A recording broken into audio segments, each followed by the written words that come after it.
আউশগ্রামে অনুব্রত মণ্ডল সভা করার অনুমতি পেলেও ঘুষকরায় সভা করার অনুমতি পেলেন না অধীর চৌধুরী। গোটা ঘটনায় পুলিশ প্রশাসনের বিরুদ্ধে বিভাজনের রাজনীতির অভিযোগ এনেছে কংগ্রেস। তবে পুলিশের অনুমতি না মিললেও সোমবার ঘুষকরায় সভা করেন অধীর চৌধুরী। আউশগ্রামে ঘটনার জেরে ঘুষকরায় অধীর চৌধুরীকে সভা করার অনুমতি দেয়নি পুলিশ। পুলিশের পক্ষ থেকে বলা হয়েছে, এলাকায় সভা করার মতো অনুকূল পরিস্থিতি নেই। সভার অনুমতি না দেওয়ায় পুলিশ প্রশাসনের বিরুদ্ধে পক্ষপাতমূলক আচরণের অভিযোগ এনেছে কংগ্রেস।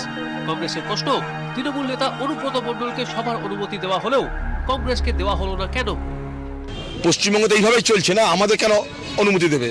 আমরা যে বিরোধী দল সেটা তো বলছি। পুলিশ আজকে তৃণমূলের দলদাস, আর তৃণমূলের নেতা মুখ্যমন্ত্রী মমতা ব্যানার্জির কৃতদাস। এই দুয়ের অত্যাচারে বাংলার মানুষের নাভিশ্বাস। মঙ্গলবার অনুব্রত মণ্ডলের সভা আউশগ্রামে। রবিবার আউশগ্রাম থানায় সভার অনুমতি নেয় তৃণমূল কংগ্রেস। হামলার জেরে রবিবার তালাবন্ধ ছিল থানা, তাই গেটের বাইরে থেকেই সভা করার অনুমতি চেয়ে আবেদনপত্র পাঠান স্থানীয় তৃণমূল কর্মীরা। অনুমতি মিলেও যায়। অধীরবাবু এখন যোগ্যতা একটা কনস্টেবল থাকলেই মিটিংটা হয়ে যাবে, পারমিশনের প্রয়োজন হয়। ওই দিনই কংগ্রেসের পক্ষ থেকে ঘুষকরা থানায় অধীর চৌধুরীর সভার জন্য আবেদন জানানো হয়, কিন্তু এক্ষেত্রে আবেদন খারিজ হয়ে যায়। পুলিশের অনুমতি না মিললেও ঘুষকরা বাস স্ট্যান্ডে সভা করেন অধীর চৌধুরী। সভায় উপস্থিত ছিলেন আউশগ্রাম কাণ্ডে ধৃত তৃণমূল নেতা চঞ্চল গড়াইয়ের 2 মেয়ে ও বৌদি।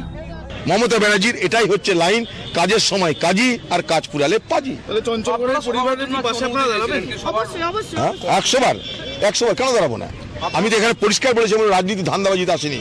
এখানে নিপীড়িত মানুষের পাশে দাঁড়াইতে আমি মনে করি এটা আমার রাজনৈতিক কর্তব্য।